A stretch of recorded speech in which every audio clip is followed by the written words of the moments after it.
여러분, 우리 대한민국은 지금 매우 중대한 기로 가운데 놓여 있습니다. 그도 그럴 것이 6월 3일 우리나라의 대통령을 선거하는 선거가 바로 코앞에 다가왔기 때문입니다. 그래서 거리마다 또 방송마다 내가 이 시대를 이끌 사람이다 라면서 외치는 후보들의 목소리들로 가득합니다. 내가 대통령이 되어야 이 나라를 바로 세울 수 있습니다 주장하는 각 정당의 경선 후보들이 얼마나 많이 있습니까? 하지만 우리는 이런 시점에서 묻지 않을 수 없습니다. 정말로 이 시대를, 이 나라를 이끌어갈 사람은 누구인가라는 겁니다. 단지 정치 능력이 있기 때문에, 아니면 인기가 있기 때문에, 경험이 많기 때문에 자신이 해야 된다는 사람, 목소리 큰 사람이 해야 된다라는 사람도 있습니다. 성경은 이런 시대에 우리에게 다른 기준을 제시합니다. 성경은 우리에게 한 인물을 보여주는데, 바로 우리가 한 주간 동안 읽었던 에스라, 느헤미야, 에스더에 등장하는 바로 에스라라고 하는 사람입니다. 에스라는 바벨론 제국과 바사 제국의 한 복판에서 살았던 사람입니다. 에스라는 하나님께 철저히 준비된 사람이었고, 그 준비된 삶을 통해서 무너진 시대를 일으켰습니다. 말씀으로 준비된 사람, 하나님 나라를 어떻게 다시 세워가는지 오늘 말씀을 통해 살펴볼 때, 우리 성도 여러분들은 과연 나는 하나님 앞에서 준비된 사람인가? 라는 질문에 답해보는 은혜가 우리 성도 여러분들에게 있기를 소망합니다. 먼저는 이 포로기의 시대를 우리가 시간 순서에 따라서 좀 봐야 됩니다. 성경을 읽다가 보면은 연대 순서로 이게 놓일 때가 있는데, 에스라, 느헤미야, 에스더서 같은 경우는 역사의 시간 순서에 따라 배열된 것이 아닙니다. 에스라 본문은 1장서부터 6장, 7장서부터 마지막까지 그 내용이 조금은 섞여 있습니다. 그리고 느헤미야서 같은 경우는 이 세 권의 성경 중에서 가장 늦은 3차 기환의 부분을 담고 있습니다. 그리고 에스더서 같은 경우는 1차 기환 이후 성전이 지어지고 나서 2차 기환이 있는 그 사이에 유다인을 죽이려고 했던 하만의 계략을 하나님께서 어떻게 그 이스라엘, 유다를 구원하시는지를 보여주는 내용이 담겨 있습니다. 그래서 시간의 순서에 따라 본다면은 주전 586년에 성전이 파괴가 되고 이스라엘이 포로로 끌려오게 됩니다. 이것이 3차 포로입니다. 그 3차 포로를 시작으로 해서 537년, 주전 537년에 1차 귀환을 하게 됩니다. 이 귀환이 스룹바벨의 귀환입니다. 그 귀환을 통해서 하나님의 성전의 기초, 터전을 닦는 것을 시작으로 성전 공사가 시작이 됐지만, 방해로 인해서 성전 공사는 중단되게 됩니다. 그 중단 이후에 516년에, 주전 516년에 다시 이 성전 공사가 재개되면서 완공이 된 것이 516년입니다. 그리고 나서 458년, 주전 458년에는 2차 귀환의 부분이 있습니다. 이 2차 귀환의 맨 선두에 섰던 사람이 오늘 등장하는 에스라입니다. 에스라를 선두로 해서 이 이스라엘 백성이 2차 귀환을 하게 되고, 445년에, 주전 445년에 느헤미야를 통해서 3차 귀환을 하게 되는 겁니다. 이 시간의 흐름이 그렇게 된다는 것을 우리 성도 여러분들이 먼저 유념을 해야 됩니다. 자, 그러면 오늘 이 에스라는 2차 귀환의 부분이라고 말씀을 드렸습니다. 주전 458년에 아닥사스다 왕에 의해서 귀환을 하게 되는 이 에스라는 그러면 누구인가 우리는 함께 먼저 살펴봐야 할 것입니다. 7장 1절서부터 5절까지의 본문을 보게 되면은 에스라라고 하는 인물이 등장을 합니다. 그 에스라가 누구인지 이야기를 할 때 그의 선조에 대해서 1절서부터 5절까지의 내용은 쭉 이야기를 합니다. 여기에는 우리가 알지 못하는 익숙하지 않은 이름들로 가득합니다. 그러나 5절 말씀 맨 마지막에 보면은 대제사장 아론의 16대 손이라 라고 하면서 아론의 후손이라는 것을 잘 보여줍니다.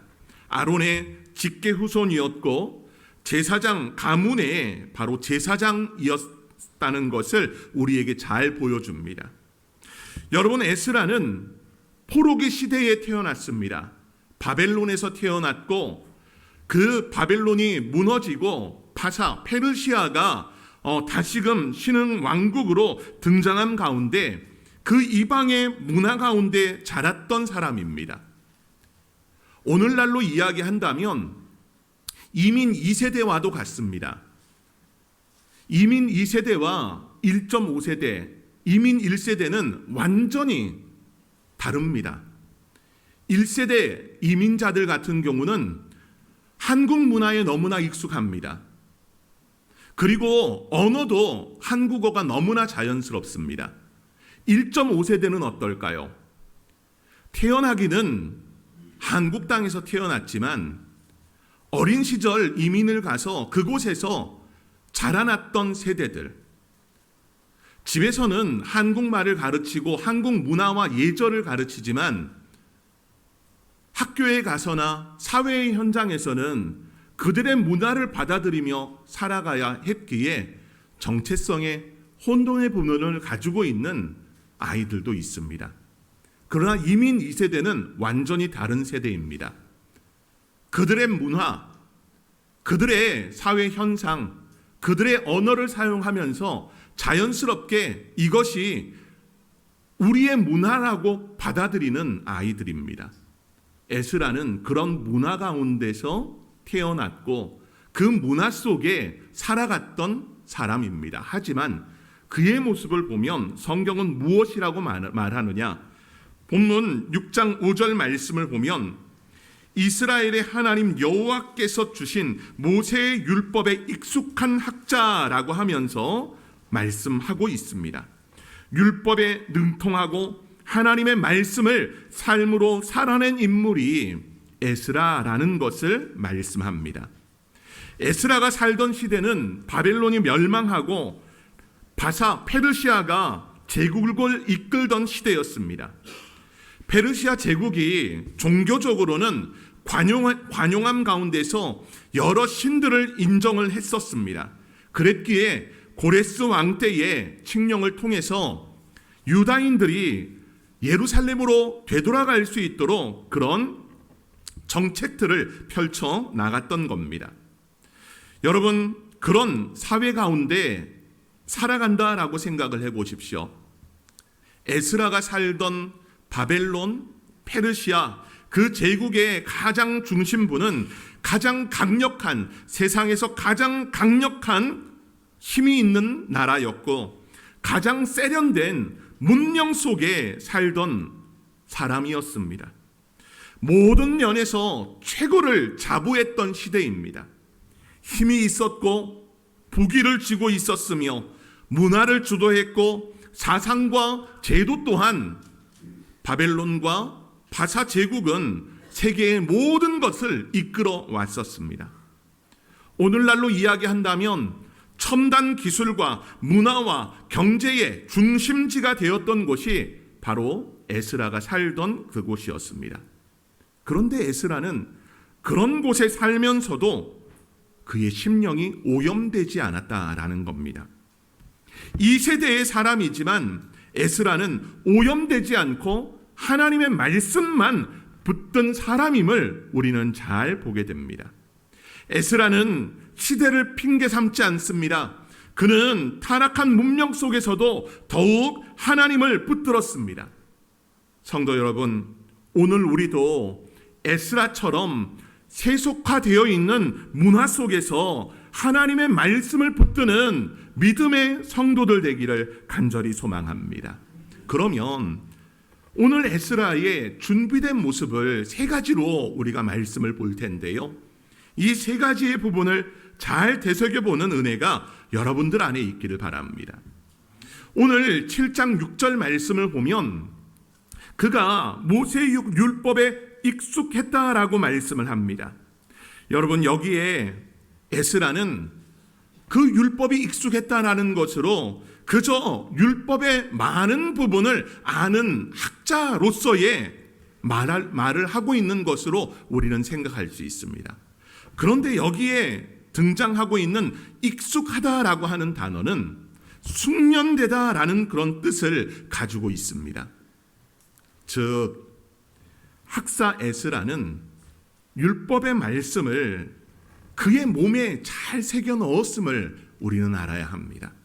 숙련되는 것은 어떻습니까? 숙련되는 것은요, 몸이 반응합니다.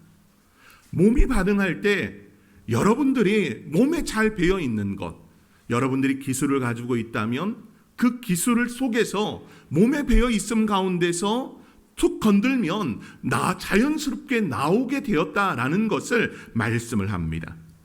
학사 에스라는 머리로 하나님의 말씀, 율법을 줄줄 암기하고 있었던 사람이 아닙니다.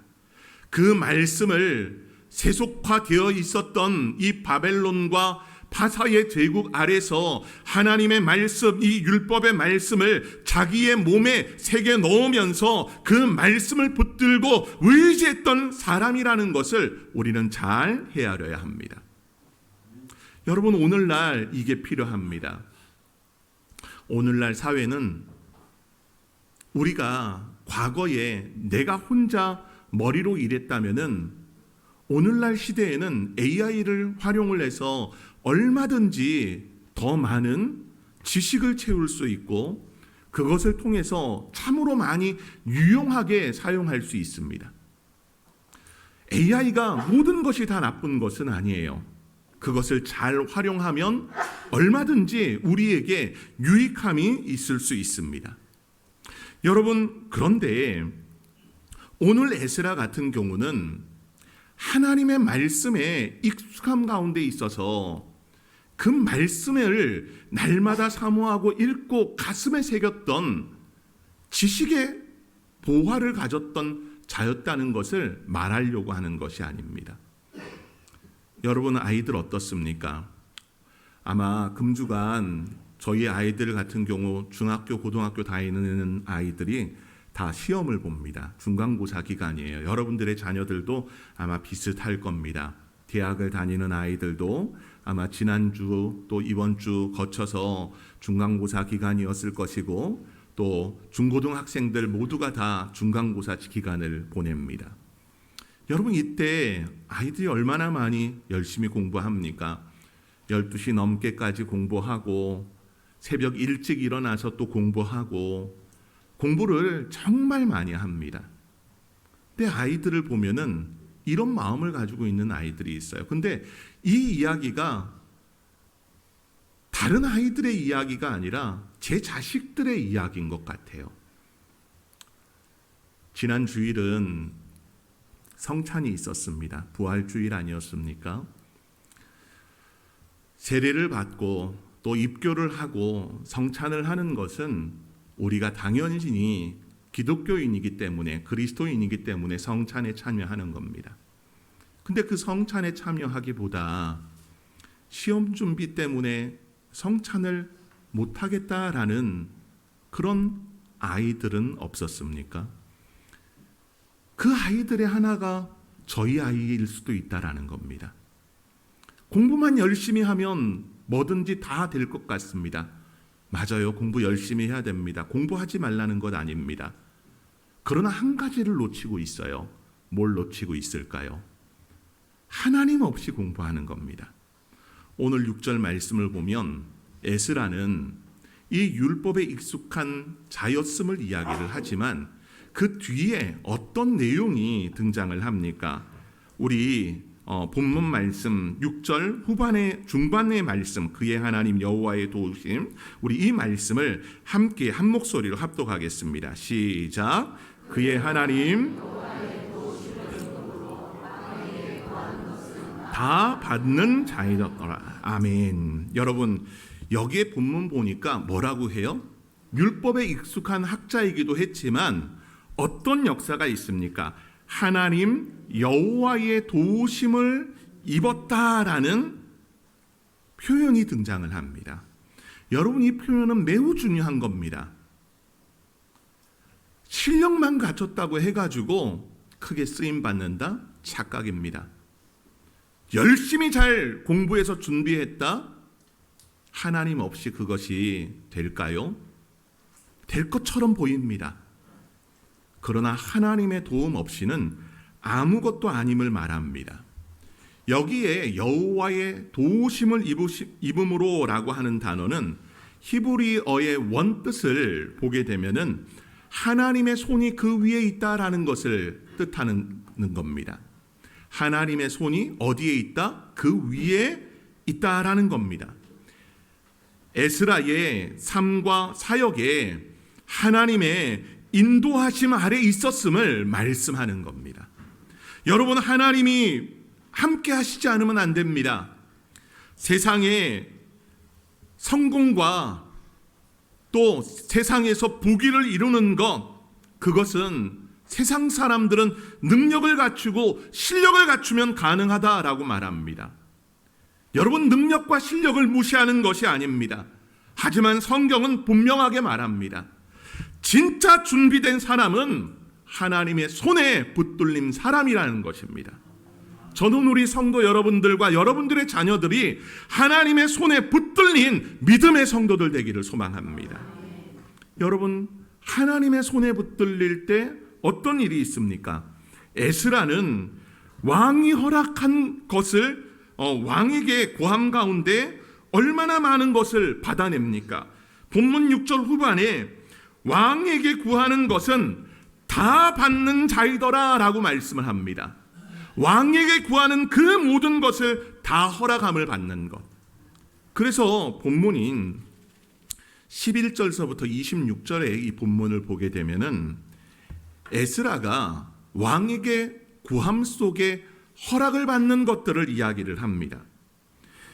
11절 말씀을 제가 읽어보면 여호와의 계명의 말씀과 이스라엘에게 주신 율례 학자요 학사 겸 제사장인 에스라에게 아닥사스다 왕이 내린 조서의 초본은 아래와 같으니라 라고 말씀을 하면서 아닥사스다 왕이 에스라에게 이 조서를 내립니다. 그 조서에 있던 내용이 어떤 내용이냐? 첫 번째, 유다로 돌아갈 권한을 에스라에게 줍니다. 근데 에스라만 보내는 것이 아니라 가기로 하는 모든 사람들을 다 보내겠다라는 겁니다. 두 번째, 필요한 자원을 공급해 주겠다는 겁니다. 아니, 애굽의 바로는 어떻게 했습니까? 가려면 니네 몸만 가 그랬잖아요. 가려면 니네 몸만 가. 근데 아닥사스다 왕은 어떻습니까? 필요한 모든 것을 다 챙겨 보냅니다. 본문을 보게 되면은 15절 말씀에 왕과 자문관들이 예루살렘에 거하시는 이스라엘 하나님께 성심으로 드리는 은금을 가지고라고 하면서 15절 본문을 시작으로 해서 본문 22절까지 그 말씀에서 얼마나 많은 필요한 자원들을 이렇게 공급해 주는지를 우리는 볼 수 있습니다. 심지어 백성까지 인도할 그런 권한의 부분까지 왕에게 허락을 받는 그의 모습을 보게 됩니다. 여러분, 이건 뭐 때문일 것 같습니까? 에스라가 오늘날처럼 소위 이야기하는 말빨이 좋아서입니까? 그가 영향력이 있고 정치력이 있었기 때문이라고 생각되십니까? 여러분, 이것은 바로 하나님의 도우심이 없었다면은 가능하지 않음을 우리에게 보여줍니다. 우리 성도 여러분들, 오늘날도 마찬가지입니다. 준비는 내 능력만으로 되어지는 것이 아닙니다. 하나님께서 우리를 붙드시고 길을 여시고 또한 사람의 마음을 움직일 때 진짜 준비된 사람이 되는 겁니다. 내 힘이 아닌 하나님의 손에 붙들린 우리 성도 여러분들 되는 은혜 있기를 다시 한번 소망합니다. 여러분, 에스라는 바벨론에 또한 편안함 가운데 머물 수 있었던 사람입니다. 서두에 말씀드렸듯이 바벨론 바사 제국은 당대에 있어서 최고의 문명 사회였습니다. 그 문명 사회 속에 생활을 한다는 것, 여러분 얼마나 편한지 모릅니다. 6년 전 이 구미로 내려왔을 때 구미와 서울은 상당한 차이가 있었어요. 서울에 살면서 너무나 편한 것들이 많았었는데 그 많은 것을 사실 다 누려보지는 못했습니다. 당연한 걸로 생각을 했거든요. TV에 나오는 많은 서울에서의 관광 여행지들, 그런 곳들 중에 가보지 않은 곳이 있었을까요? 그런데도 있더라고요. 살던 곳 바로 코앞에 555층짜리 롯데타워가 있었는데 거기를 늘상 지나다니던 길이다 보니까 그 꼭대기를 가볼 생각은 못 해봤어요. 근데 어느 날 그 전망대에서 서울을 내려다보는 장면을 보면서 우리가 그때 서울에 있을 때 왜 거기 안 갔지라는 생각을 했습니다. 지하철 어떻습니까?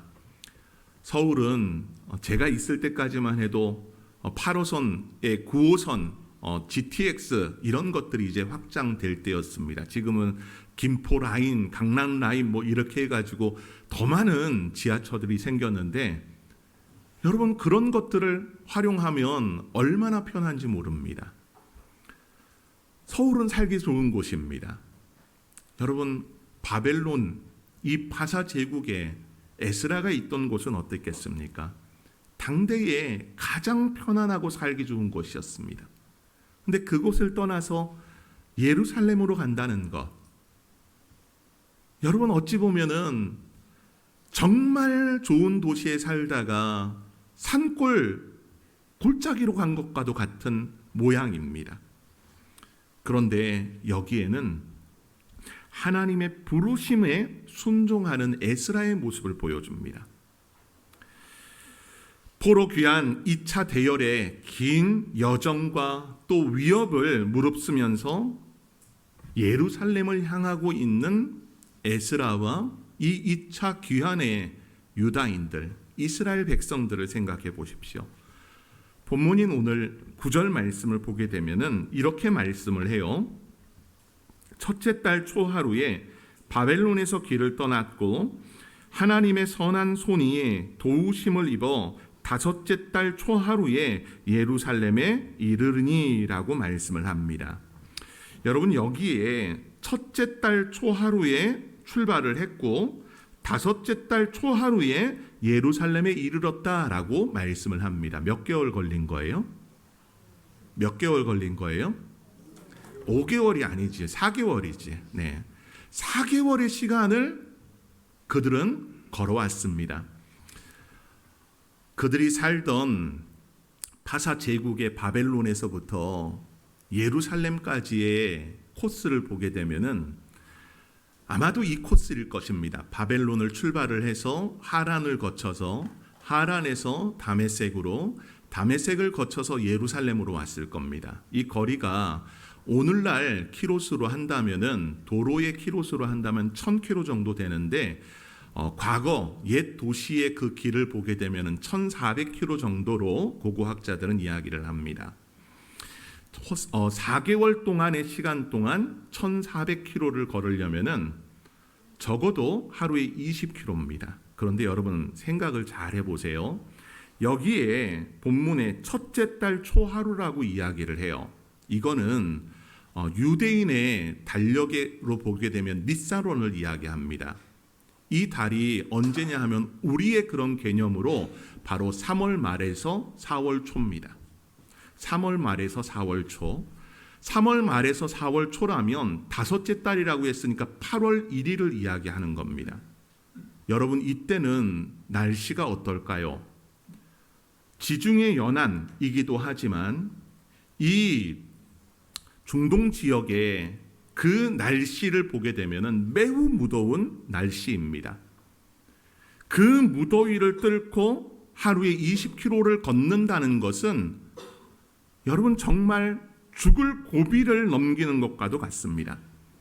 긴 시간의 여정, 거기에 그 길을 오가면서 당할 수 있는 강도들, 물론 강도의 부분은 어느 정도 인원이 있었기 때문에 강도를 당하거나 하는 위협은 없었을 것입니다.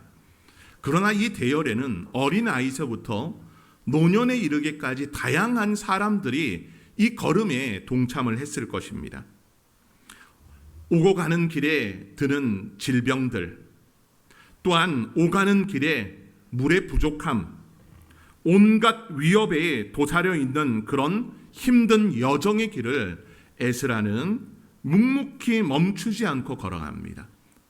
왜 그 길을 걸어갈까요? 그 길이 믿음의 길이기 때문입니다.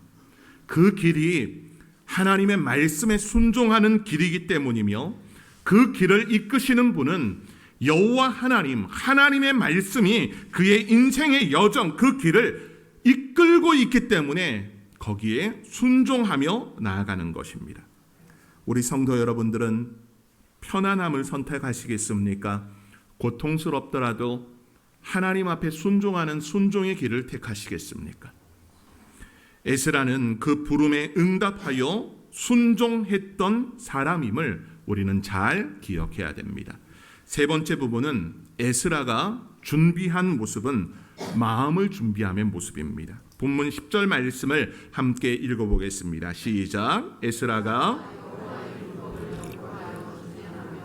율례와 규례를 이스라엘에게 가르치기로 결심하였더라. 아멘. 여러분, 이 구절에 에스라의 영적 준비가 얼마나 철저했는지를 잘 보여줍니다. 단지 공부만 한 것이 아닙니다. 에스라는 마음을 정했습니다. 결심했다라고 하는 표현. 여러분, 이 말은 자기 마음을 정하고 확고히 했다라는 말입니다. 하나님 앞에 마음을 정하고 거기에 확고하게 길을 따르는 심령. 여러분, 오늘 한 해를 시작을 하면서 새해에 여러분들도 어떤 다짐과 결심들 하지 않았습니까? 그거 지금까지 잘 이어가고 있습니까? 작심삼일이라고 해가지고 아마 그 2025년을 시작을 하면서는 그런 거룩함의 마음을 가졌었는데 벌써 자빠지고 엎어지고 내가 어떤 결심을 했는지 잃어버리지는 않았습니까? 오늘 에스라는 하나님 앞에 마음을 정하고 그것을 확고히 해나갑니다. 그 확고함 가운데 에스라가 준비한 세 가지는 첫 번째, 연구입니다. 율법을 연구했습니다. 율법을 그저 한 것이 아니라 깊이 있게 연구하고 묵상함 가운데 살아냈다라는 것이고, 준행했습니다. 준행이란 것은 곧 실천했다라는 것을 의미합니다. 연구한 것을 삶에서 그렇게 살아가고 실천해 나갔음을 말씀합니다. 또한 그 말씀을 가르치기로 결심했다라고 합니다. 가르치는 준비를 했다라는 겁니다. 다른 이들을 세우기 위해 가르쳐갈 것을 마음으로 세워갔다라는 것입니다. 말씀을 배우는 것만으로는 부족합니다. 여러분, 믿음의 성도의 삶의 현장에서, 인생의 자리에서 하나님의 말씀을 살아낼 수 있는 믿음의 성도가 되어야 합니다. 더 나아가서는 그 삶을 통해서 다른 이들에게 전할 수 있는 이런 에스라가 보여줬던 믿음의 모습이 우리 성도들의 모습이 되어야 할 것입니다. 말씀을 연구하는 사람에서 말씀을 살아내는 사람으로, 말씀을 나누는 사람으로, 그 사람이 바로 세상을 이끄는 사람임을 우리 성도 여러분들이 잘 헤아리기를 바랍니다. 자, 그러면 여러분은 무엇을 준비했습니까? 하나님 앞에 준비된 그런 사람의 모습으로 우리는 무엇을 준비했는지 여쭙고 싶습니다. 아무것도 준비하지 못하고 있진 않습니까? 마치 예수님의 10처녀 비유 속에 5처녀는 기름을 준비했지만 5처녀는 기름을 준비하지 않고 똑같이 10명 모두가 다 잡니다. 여러분은 준비되어 있습니까? 말씀을 준비하십시오. 매일 읽으라고 해도 안 읽어. 그럼 이제 반대로 해야 될 것 같아. 읽지 말라고. 그러면 또 말을 참 잘 들어요. 안 읽어요. 네. 어떻게 해야 됩니까? 네. 여러분들이 하나님의 말씀을 잘 읽어내는 은혜가 있기를 원합니다. 근데 읽는 것에서 머무르지 마시고 그 말씀을 하루라도 한 절이라도 내가 붙들고 살아가내는 그런 은혜가 여러분들 안에 있기를 바랍니다. 또한 믿음으로 결단하십시오. 하나님 앞에 마음을 굳게 정했던 이 에스라의 모습처럼 우리 성도 여러분들도 결단하기를 원합니다. 이런 결단 어떨까요? 우리가 예배 시간만 되면은 저는 이런 모습이 있어요. 적어도 우리 성도들이 15분 전에, 우리가 20분 전에 찬양을 시작하거든요. 그러면 그 찬양에 우리 성도들이 다 함께 했으면 좋겠어요. 물론 저도 딱딱 맞춰서 들어오진 못해요. 하지만 성도 여러분들, 예배 시간 다 돼서 들어오는 성도보다는 하나님 앞에 내가 예배를 준비하겠다, 내가 1분이라도 기도하면서 은혜를 사모함으로 예배를 중보하고 또 은혜를 사모하는 마음으로 기도하면서 예배를 드리겠다라는 마음 가지고 조금이라도 일찍 오면 어떻겠습니까? 여러분, 이런 것도 마음의 결단입니다. 세상의 가치를 거부하는 결단은 마치 큰 것처럼 보이지만은 작은 것에서부터 시작할 수 있습니다. 작은 하나님의 부르심 앞에 순종해 가는 성도 되시기를 바랍니다. 또 한 가지, 세상을 가르치는 성도가 되십시오. 준비된 사람은 하나님을 섬김 가운데서 세상을 섬기는 자입니다. 세상을 섬겨간다는 말이 조금 병폐가 있겠지만은 내가 하나님의 말씀으로 세상에서 살아가면서 세상의 많은 곳곳에 하나님을 증거하고 선포함 가운데 세상이 하나님을 섬기는 자로 바꾸겠다라는 그런 거룩한 결단들을 하기를 원합니다. 여러분, 하나님은 오늘도 우리에게 묻고 계십니다. 이 시대에 말씀으로 준비된 사람은 어디 있느냐? 세상을 비판하는 사람은 많지만 세상을 말씀으로 준비시키는 자는 적습니다. 우리는 에스라를 통해서 말씀으로 준비된 사람이 세상을 이끈다라는 것을 오늘 배웠습니다. 여러분, 한 가지 질문을 해봅시다. 그러면 여러분은 에스라처럼 준비될 수 있습니까? 우리의 연약함을 보면 그렇지 못할 것 같아요. 우리가 세상의 유혹 가운데 흔들리고 넘어지는 걸 보면 그렇지 못할 것 같아요. 이게 우리의 모습이기 때문입니다. 그래서 너무나 쉽게 자신감을 우리는 잃어버리게 됩니다. 그런데 바로 여기서부터 복음이 시작됩니다. 에스라는 준비된 사람이지만 완전한 준비된 자는 아닙니다. 에스라는 오실 메시아, 완전한 에스라이신 예수 그리스도를 예표하는 인물입니다.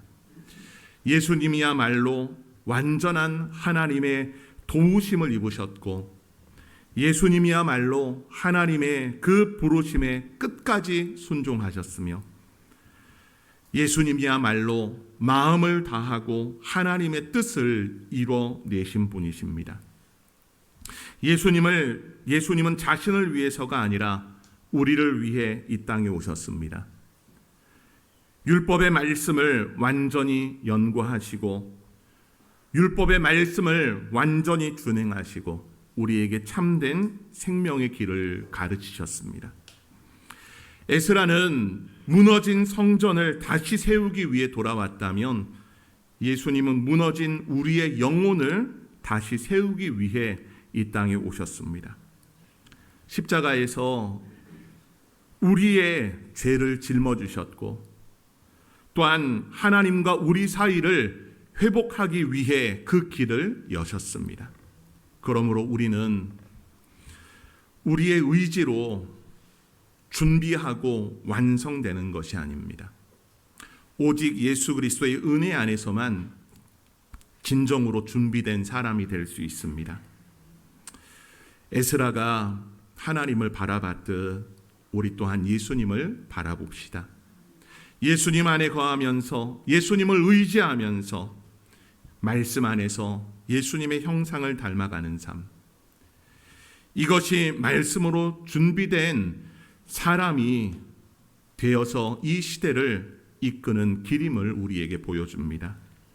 말씀으로 준비하되 그리스도 예수 안에 준비된 믿음의 성도들 되기를 간절히 소망합니다.